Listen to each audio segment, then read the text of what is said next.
Tuhan, terima kasih Tuhan untuk berkat-Mu hari ini Tuhan. Thank you untuk kesempatan-Mu Tuhan. Kami boleh kumpul di sini Tuhan untuk dengar firman-Mu Tuhan. Hamba percaya ini gak kebetulan jam 1 siang ini Tuhan.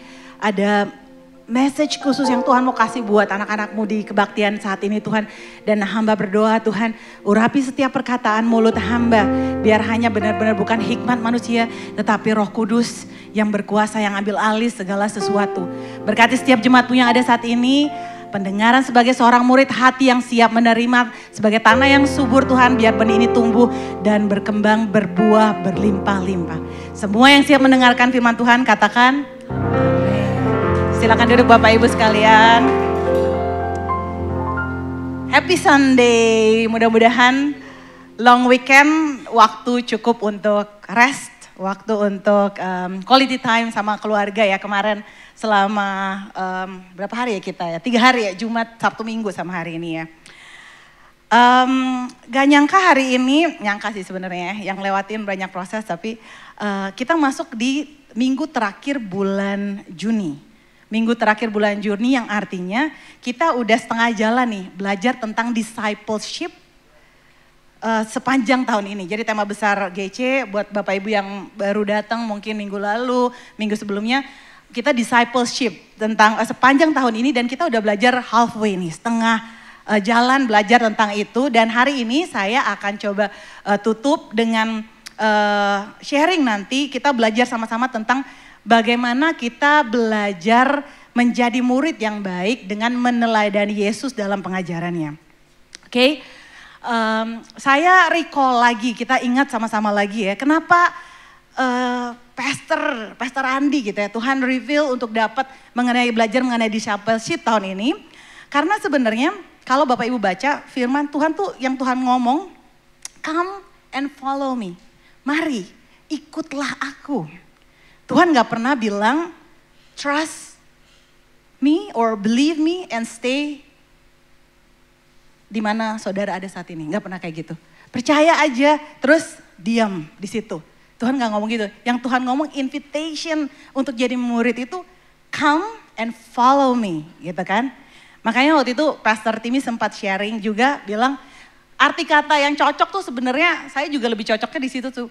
Waktu bilang murid bukan disciple. Karena kalau disciple kan kita lebih banyak kayak duduk di kelas, bayangan kita duduk di kelas, mahasiswa, anak sekolah, dengerin yang ngajar apa. Terus oke, nyatet, ingat nanti ujian gitu ya. Tapi kalau yang lebih pas tuh soal pemuridan ini tuh kata yang di terjemahan tuh harusnya apprentice. Jadi apprentice tuh beda sama murid yang kita bayangkan. Apprentice tuh dia hidup sama-sama dengan masternya. Dia ikutin, dia gak cuma belajar sama apa yang masternya ajarin. Dia ikutin cara hidupnya, dia ikut kemana aja. Sampai akhirnya dia lakukan dan eventually dia jadi makin mirip. Makin hari serupa dengan masternya atau tuannya atau gurunya. Itu apprentice. Jadi lebih pas waktu kita memahami soal discipleship tuh kita ngertinya dalam konteks sebagai apprentice. Oke? Dan untuk belajar tentang tema tadi yang bulan Juni, keteladanan Yesus dalam pengajarannya untuk bisa kita jadi murid yang baik. Kita akan lebih gampang kita belajar waktu kita lihat selama Tuhan Yesus ada di dunia. Artinya kita belajar dari kitab-kitab Injil, ya cerita-cerita Yesus, belajar dari pengajaran-pengajarannya, termasuk dalam perumpamaan-perumpamaan yang Tuhan kasih. Itu paling gampang. Dan satu perumpamaan yang hari ini saya mau kita kulik sama-sama, kita belajar sama-sama di hari Minggu ini perumpamaan favorit saya. Di antara semua perumpamaan yang ada, ini benar-benar favorit saya. Dan coba kita buka sama-sama dari Matius 20. Matius 20 ayat 1 sampai 16. Matius 60. Kenapa Tuhan tuh suka banget ngajar ngajar pakai parabel, pakai apa namanya? Perumpamaan gitu ya. Sebenarnya waktu Tuhan cerita itu sebenarnya mau jelasin satu hal yang susah, ribet, tapi approach-nya tuh biar gampang pakai cerita. Makanya hari ini saya lebih banyak mau cerita sama Bapak Ibu sekalian, sama saudara-saudara cerita gitu ya. Tapi pas kita baca ini, please coba ya, nanti saya akan baca, Bapak Ibu baca dalam hati, tapi jangan cuma lihat kata per kata. Waktu kita baca cerita ini, coba Bapak Ibu bayangkan, visualisasikan dalam imajinasi Bapak Ibu, as if Bapak Ibu tuh lagi ada di story itu atau yang ngalamin itu, oke? Udah dapat sama-sama Matius 20 ayat 1 sampai 16 yang sudah bilang yes. Alright. Saya baca, Bapak Ibu baca dalam hati dan bayangkan, imajinasikan itu juga ya. Perumpamaan tentang orang-orang upahan di kebun anggur. Adapun hal kerajaan sorga sama seperti seorang tuan rumah yang pagi-pagi benar keluar mencari pekerja-pekerja untuk kebun anggurnya. Setelah ia sepakat dengan pekerja-pekerja itu mengenai upah sedinar sehari, ia menyuruh mereka ke kebun anggurnya. Kira-kira pukul 9 pagi ia keluar pula dan dilihatnya ada lagi orang-orang lain menganggur di pasar. Katanya kepada mereka, pergi jugalah kamu ke kebun anggurku dan apa yang pantas akan kuberikan kepadamu. Dan mereka pun pergi. Kira-kira pukul 12 dan pukul 3 petang, ia ini si pemilik anggur, kebun anggur, keluar pula dan melakukan sama seperti tadi. Kira-kira pukul 5 petang, ia keluar lagi dan mendapati orang-orang lain pula. Lalu katanya kepada mereka, mengapa kamu menganggur saja di sini sepanjang hari? Kata mereka kepadanya, karena tidak ada orang mengupah kami. Katanya kepada mereka, pergi jugalah kamu ke kebun anggurku. Ketika hari malam Tuhan itu berkata kepada mandornya, panggillah pekerja-pekerja itu dan bayarlah upah mereka. Mulai dengan mereka yang masuk terakhir hingga mereka yang masuk terdahulu. Maka datanglah mereka yang mulai bekerja kira-kira pukul 5 yang terakhir di hire. Mereka menerima masing-masing 1 dinar. Kemudian datanglah mereka yang masuk terdahulu, sangkanya akan mendapat lebih banyak. Tetapi mereka pun menerima masing-masing berapa? 1 dinar juga. Ketika mereka menerimanya, mereka bersungut-sungut kepada Tuhan itu. Katanya, mereka yang masuk terakhir ini hanya bekerja 1 jam dan engkau menyamakan mereka dengan kami yang sehari suntuk bekerja berat dan menanggung panas terik matahari. Dia ngomong kayak gitu. Tetapi Tuhan itu menjawab seorang kepada mereka, saudara, aku tidak berlaku tidak adil terhadap engkau. Bukankah kita telah sepakat sedinar sehari? Ambillah bagianmu dan pergilah. Aku mau memberikan kepada orang yang masuk terakhir ini sama seperti kepadamu. Tidakkah aku bebas mempergunakan milikku menurut kehendak hatiku? Atau iri hatikah engkau karena aku murah hati? Demikianlah orang yang terakhir akan menjadi yang terdahulu dan yang terdahulu akan menjadi yang terakhir. Wow. Jujur waktu baca ini, ada yang merasa bahwa seolah-olah Tuhan, kok kayak gini ya Tuhan, kok kayak Tuhan gak adil ya, gak usah angkat tangan gitu ya. Buat renungan aja. Kenapa tadi saya bilang ini cerita favorit saya di antara semua perumpamaan. Bapak Ibu kalau boleh saya tahu, ada yang di sini tinggal di daerah Bintaro gak? Boleh angkat tangan dong. Bintaro ada di sini, mama mertua saya juga ada juga sana Bintaro. Saya juga di Bintaro. Setiap pagi kalau Bapak Ibu jalan, tahu yang daerah Bintaro, Viadak Bintaro, jadi ada di bawah jalan tol, ada jalanan yang di bawahnya itu, sepanjang jalan situ kalau Bapak Ibu perhatiin pagi-pagi ke kantor biasanya saya lihat, itu ada tukang, suka duduk orang-orang, duduk di situ, ada yang bawa cangkul kadang, ada yang bawa karung, ada yang gak bawa apa-apa duduk, ada yang bawa perkakas lain. Awalnya saya gak ngeh, ini ngapain sih nih orang-orang ya, duduk-duduk di situ gitu ya. Sampai satu hari saya lihat ada mobil pick up jemput. 1-2 orang naik gitu. Oh ternyata mereka tuh tukang harian. Jadi mungkin karena banyak proyek di daerah Bintaro bangun rumah, ini suka dipakai nih tukang-tukang harian gitu. Kita bukan dalam konteks pekerja di kebun anggur, tapi itu di konteks sekarang kenapa ini jadi favorit bagi saya, karena tiap kali saya lewat itu saya ingat cerita ini. Jadi setiap kali saya lihat dan lihat orang tuh saya langsung kayak, aduh ini bakal nunggu sampai jam berapa ya? Itu jadi itu bikin saya kayak pengen nangis. Jadi kayak oh ini tiap kali lihat makanya Tuhan tuh indah banget, Tuhan tuh apa ya wonderful banget gitu. Lewat hal-hal simple tuh bisa bikin kita tuh kayak iya Tuhan baik, ingat kebaikan dan lain-lain gitu. Anyway kita balik lagi ke cerita yang tadi. Jadi di kisah tentang pekerja-pekerja di kebun anggur ini, Bapak Ibu kalau dengar ceritanya tadi, ada pemilik anggur, dia punya anggur untuk kebun anggur untuk ngasih konteks buat bantu tadi kita imajinasi tentang cerita ini. Dulu itu kalau punya kebun anggur, dia ini bukannya nggak punya pegawai, dia punya pegawai tetap. Jadi dia hire orang-orang yang memang kerja daily ngurusin anggurnya buat nanem, buat ngasih pupuk, nyiram, ada yang perlu dipotong, ada hama itu diurusin, ada pegawai tetapnya. Tapi dalam satu periode waktu, biasanya pas mau harvest, mau tuai, anggurnya mau diambil, itu tuh dia butuh orang tambahan. Kenapa? Karena waktu itu timing tuh signifikan sekali untuk anggur. Kalau saya pelajari, jadi saat anggur itu mulai berbuah dan matang, mereka secepat mungkin harus cepat dipanen, harus cepet panen gitu. Karena mereka nggak bisa biarin dia 1 hari lagi kena matahari yang terik, terutama di daerah timur tengah sana ya. Karena dia kualitasnya tuh bakal turun. Jadi mesti cepet-cepet, makanya mereka hire orang banyak, ayo cepet biar bantu panennya cepet gitu ya. Waktu itu terjadi, pas musim panen datang, dia tuh subuh-subuh pergi ke marketplace, ke pasar untuk cari orang tambahan pekerja, orang harian gitu ya. Dia datang, cari. Di sisi lain, orang-orang yang di marketplace ini, mereka tuh bukan pegawai, bukan orang karyawan tetap. Ini orang-orang yang gak punya kerja tetap, jadi upah buruh harian. Nongkrong tiap hari di marketplace, berharap hari ini ada orang yang ngasih kerjaan. Bapak Ibu bisa bayangkan situasi macam apa ya, itu ya. Tiap hari datang cuman berharap ada yang ngasih kerjaan. Jadi hidup sehari demi sehari itu dengan kemurahan orang mau ngasih pekerjaan. Mereka yang datang ini mungkin dia tahu season harvest bakal banyak yang datang. Dari subuh-subuh udah datang nungguin gitu ya. Jadi dari awal tuh kita lihat siapa yang lebih butuh pekerjaan ini kira-kira. Orang-orang yang di marketplace atau si yang punya kebun? Orang-orang di marketplace. Yang punya kebun dia bisa, kalau nggak mau ini nggak mau yaudah ambil yang sana aja. Kalau nggak mau dia opsinya banyak gitu. Tapi mereka ini kalau dia lewat 1 hari ini nggak kerja, nggak dapat uang upah 1 hari, nggak tahu hari ini besok dan lusa bawa pulang apa gitu.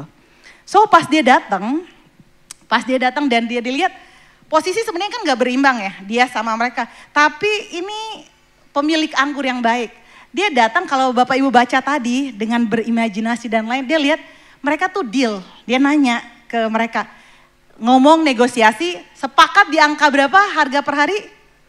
1 dinar, sedinar 1 dinar ya. Sehari mereka sepakat di harga segitu, oke, kalian go, kita pergi ke kebun. Mereka kerja, jam 9 pemiliknya ini dia pergi lagi ke marketplace.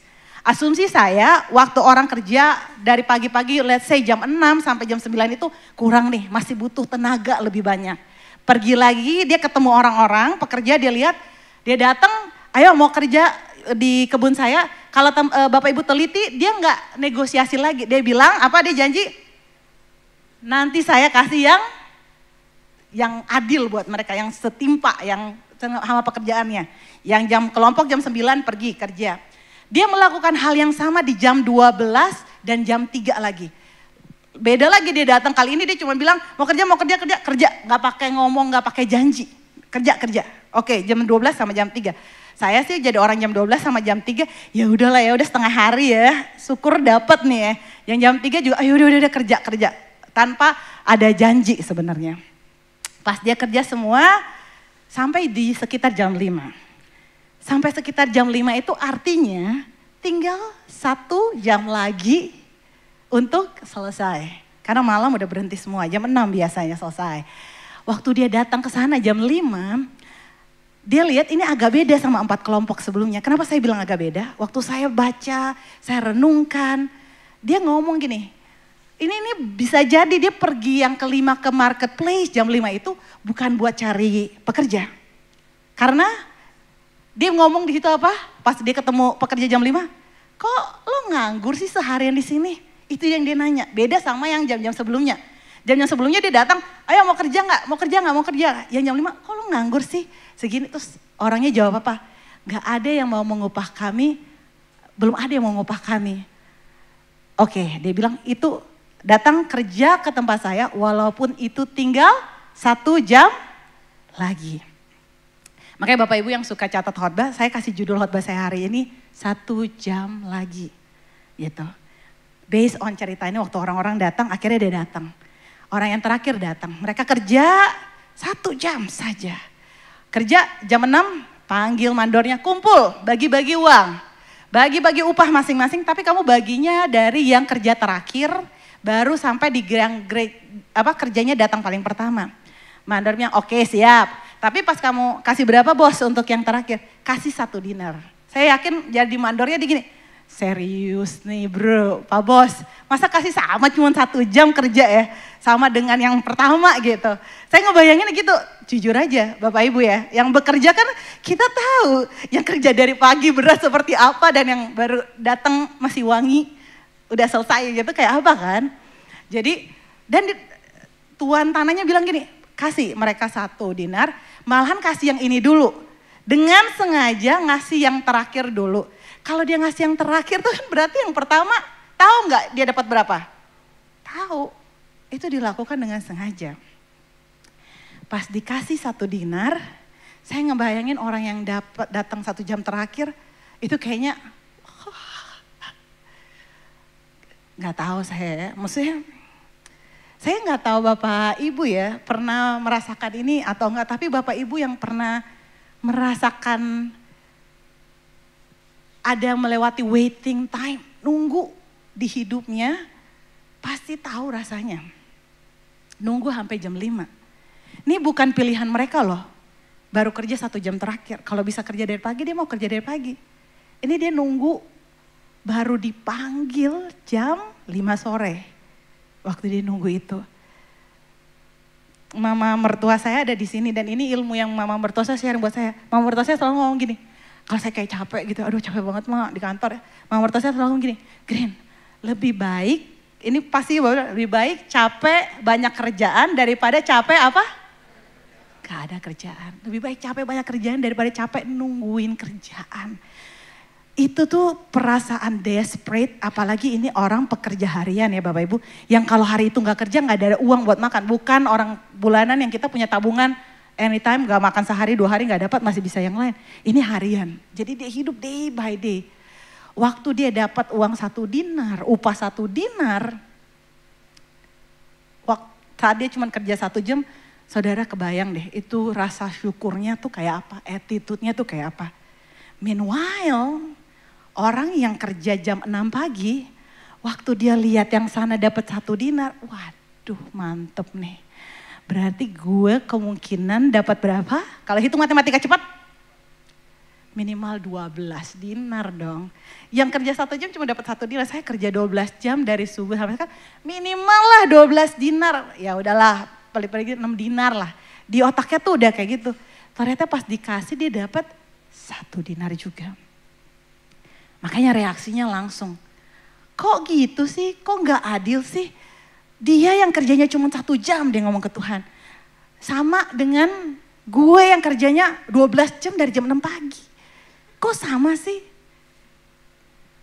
Kenapa dia bisa ngomong kayak gitu? Makanya saya bilang, tadi saya tanya jujur ada yang ngerasa itu enggak? Kalau kita jujur ya, kita mungkin ada sempat di periode-periode itu dalam hidup kita juga. Pas baca ini pertama kali bilang, ya lo Tuhan, parah banget masa yang dari pagi sama yang kayak yang terakhir gitu. Tapi Tuhan jawab apa? Bro, di situ dia tulisnya nggak bro sih, saudara gitu ya. Kalau terjemahan bahasa Inggrisnya friend gitu. Kalau kata aslinya itu artinya tuh sebenarnya halus tapi lagi nyindir, bukan nyindir, negur, bukan nyindir, sorry, negur. Kan kita deal 1 dinar dari awal. Dan kamu setuju.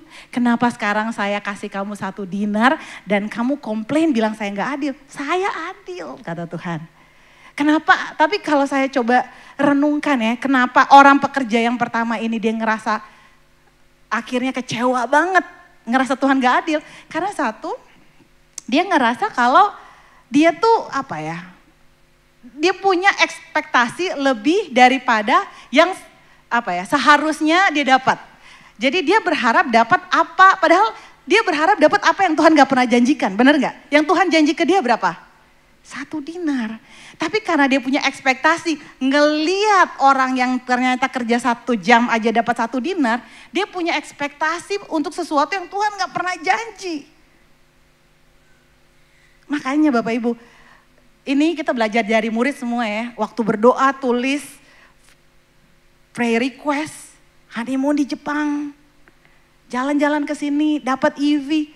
Kalau misalnya Tuhan jawab, puji Tuhan. Kalau nggak dapat, tetap bersyukur.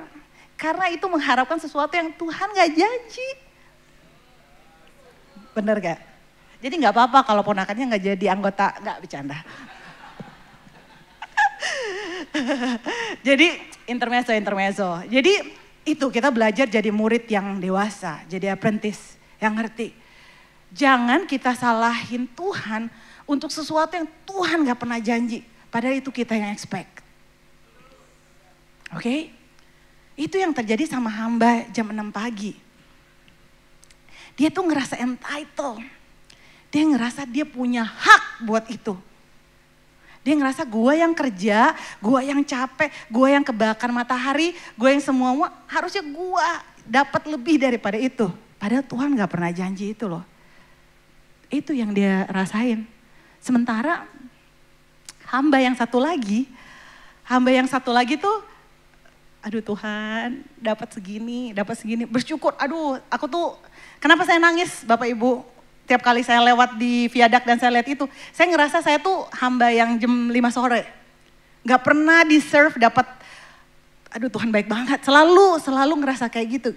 Dan saya berdoa kita semua di sini terlepas dari Tuhan panggil di jam berapa, kelompok yang mana, kita tetap punya attitude kayak hamba jam 5. Mau kita dipanggil, saudara dipanggil jam 6 pagi bersyukur. Saudara gak perlu menghabiskan waktu dalam ketidakpastian, nungguin dapat kerja gak ya, bisa makan gak hari ini ya, bisa ini gak ya. Kerja kita komplain lagi, aduh capek banget ya kerja, udah dapat loh.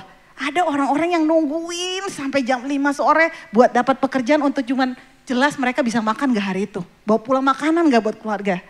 Gak peduli saudara dipanggil jam 6, jam 9, jam 3, jam 12, jam 5. Yang paling pasti respon kita, yang penting punya hati kayak hamba jam 5.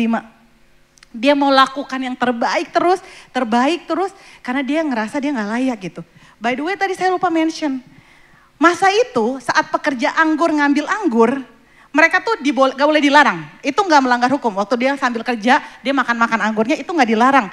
Jadi saudara bisa bayangkan, dari antara 5 kelompok itu yang kira-kira makan anggur paling banyak kelompok yang mana? Ya jam 6 pagi. Tapi dia lupa tuh begitu lihat itu kok dapat 1 dinar juga gitu. Dia lupa semua kebaikan yang sudah dia terima satu hari itu.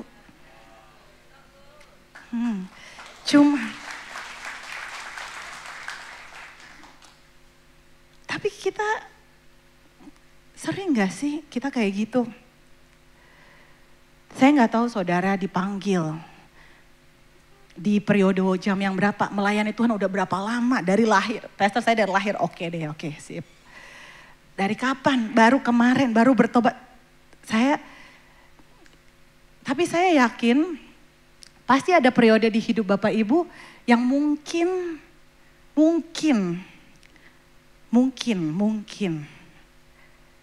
kita tuh ngerasa kayak pekerja yang jam 6 pagi juga.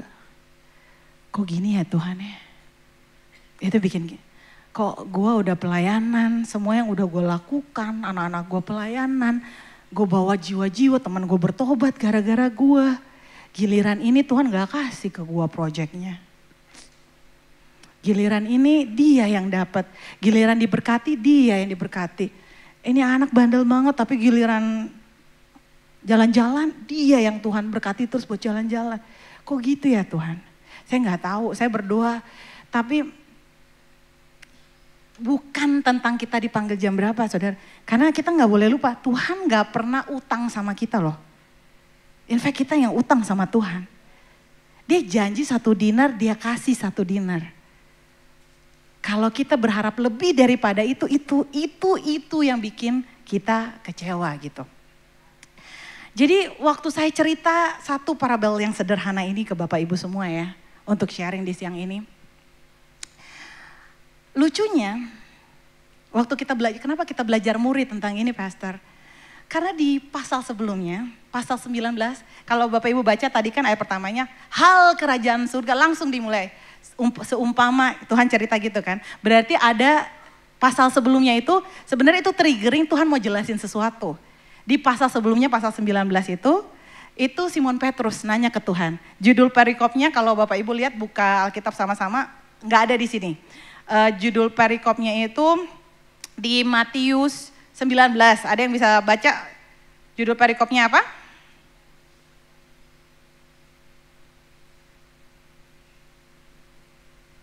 Ada yang bisa baca judul perikop Matius 19 apa? Yang paling terakhir, sorry, aku boleh. Di perikop yang terakhir, judul yang terakhir. Upah mengikut Yesus, dalam terjemahan bahasa Inggrisnya itu The Disciples Reward. Itu Simon Petrus yang nanya. Kalau kita tarik lagi itu ceritanya habis ketemu anak muda yang kaya. Datang ke Tuhan, Tuhan kalau kamu lakukan, Bapak Ibu tahu ceritanya ya. Terus Simon Petrus lihat, kok dia pulang nangis. Terus Simon Petrus nanya, Tuhan kalau gitu aku udah meninggalkan semua keluarga, harta, semua yang kumiliki. Apa upah mengikut Yesus? Apa yang aku dapat mengikut Yesus? Disciples reward. Simon Petrus nanya itu. Terus Tuhan cerita perumpamaan ini. Dia cerita, gak penting kamu ikut aku jam berapa. Gak penting kamu ninggalin Bapak. Ini perumpamaannya, dan ini benar-benar jadi berkat luar biasa buat saya. Saya berdoa buat Bapak Ibu juga gitu ya. Saya akan tutup sharing saya hari ini. Dengan satu kisah sebenarnya. Cerita true story. Cerita ini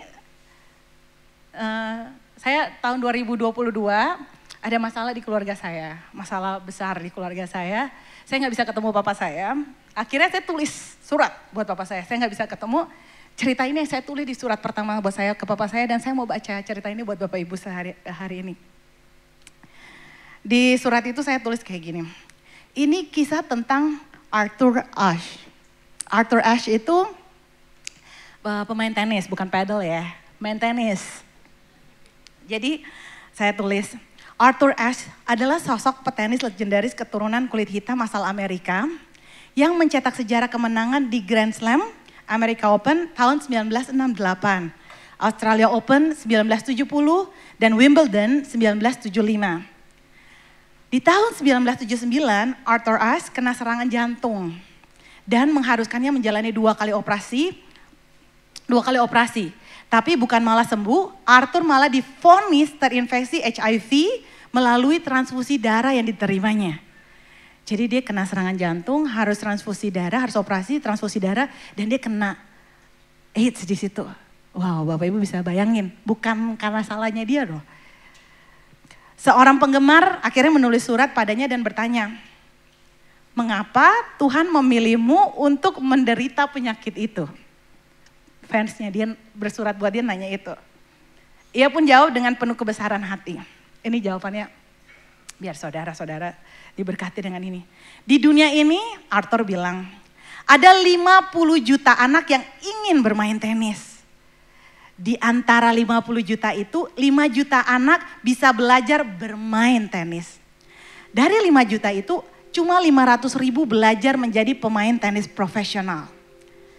50 ribu datang ke arena bertanding, dan 5 ribu yang mencapai masuk ke turnamen Grand Slam. Dari 5 ribu itu cuma 50 orang berhasil sampai ke Wimbledon. 4 orang masuk di semifinal, 2 orang berlaga di final, dan ketika saya, Arthur ini, mengangkat trofi Wimbledon, saya tidak pernah bertanya kepada Tuhan, mengapa saya? Jadi sekarang ketika saya dalam kesakitan, gak harusnya juga saya tanya kepada Tuhan, mengapa saya? Saya tulis surat itu buat papa saya ya, saya cerita. Tapi itu Bapak Ibu, waktu kita jadi murid, adil, apakah Tuhan adil? Yes, Tuhan adil. Tuhan adil dalam kedaulatannya. Buat kita lihat, kok Tuhan dia dapatnya segini, aku yang gini juga dapat segini. Buat mata kita mungkin gak adil. Tapi itu kayak Tuhan, pemilik kebun anggur, dia bilang, gue mau ngasih 1 dinar buat yang datang kerja terakhir dari uang gue. Emang kenapa? Emang salah? Itu Tuhan ada dalam kedaulatannya. Yang pasti dia gak berbuat curang sama kita. Jadi ini biar jadi, saya pengen ini jadi perenungan kita semua. 1 titik udah saudara lewatin atau belum saudara lewatin. Saat saudara ngalamin ketemu momen saat saudara mau tanya ke Tuhan. Kok Tuhan kayak gak adil ya? Kenapa Tuhan? Kok izinin ini terjadi? Ingat cerita ini. Ingat cerita tentang pekerja yang dia gak milih dipanggil jam 5 sore. Gak dimilih panggil jam 6 sore. Tuhan adil. Dalam kedaulatan yang mungkin kita gak ngerti. Oke? Jadi ini sikap hati. Ini attitude yang saya berharap kita sama-sama belajar dari teladannya Tuhan. Waktu kita sama-sama belajar jadi murid. Yang pertama ada 3 hal. Tuhan, it's all by grace. It's all by grace. Tuhan yang milih kita, bukan kita yang milih Tuhan, oke? Pekerja-pekerja itu makanya waktu kita ngerasa entitled, saya yang berhak, aduh itu hina banget kita Bapak Ibu. Hina banget. Waktu kita ngerasa kita yang berhak, iya dong Tuhan gue udah kesini, gue udah pelayanan gue ini. Tuhan dong yang tolong gue, Tuhan dong. Itu hina banget. Karena at the first place kita tuh cuma pekerja harian. Hidup dari upah tiap hari. Udah syukur Tuhan panggil. It's only by grace. Cuman karena kasih karunia. Yang kedua ingat. Waktu kita pikir Tuhan gak fair. Tuhan gak pernah utang sama kita. Dia udah bayar mati di kayu salib. Yang ada juga kita yang mesti utang sama dia. Yang ditebus. Fair gak? At the first place. Dia udah paling fair, kita yang gak fair sama dia. Harusnya hidup kita emang semuanya tuh cuman melayani, mensyukuri. Itu yang hal kedua yang saudara ingat bawa pulang. Saat kita pikir dunia jahat sama kita, dunia dengan segala tekanan dan apapun. Dan kita ngerasa, kok Tuhan gak fair ya. Ingat itu yang kedua. Dan yang terakhir,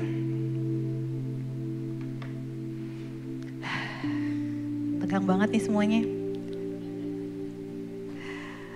Tuhan, kalaupun akhirnya sampai pada titik, kok Tuhan gak fair, ingat statement saya yang terakhir, Tuhan selalu adil dalam kedaulatannya. Kita gak ngerti Bapak Ibu, Arthur S gak ngerti kenapa dia bisa kena HIV, bukan salah dia lagi, kalau bandel ya udahlah ya. Tapi ini bukan salah dia, kena serangan jantung, transfusi darah, kena HIV gitu. Tapi dia ngomong gitu. Waktu Bapak Ibu dengan semua berkat yang Bapak Ibu dapat. Orang gak ada yang dapat pekerjaan segini, baik kayak gini. Tuhan apa tanya pas dapat berkat, bagaimana? Tuhan kok aku yang terima berkat ini? I don't think so. Thank you Tuhan. 10 orang kusta, 9 bahkan lupa bilang thank you. Kita lupa kalau hal-hal yang baik terjadi, kenapa kita nggak tanya Tuhan. Tapi begitu hal yang nggak enak terjadi, langsung kenapa Tuhan, kenapa aku yang mengalamin.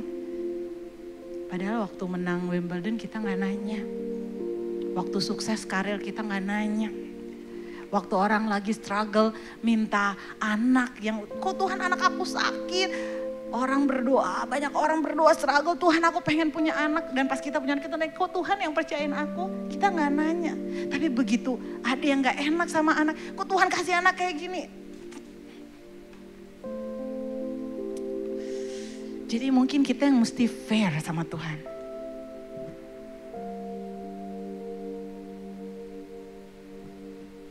Amen. Saya pengen Bapak Ibu tutup mata semua, saya udah selesai.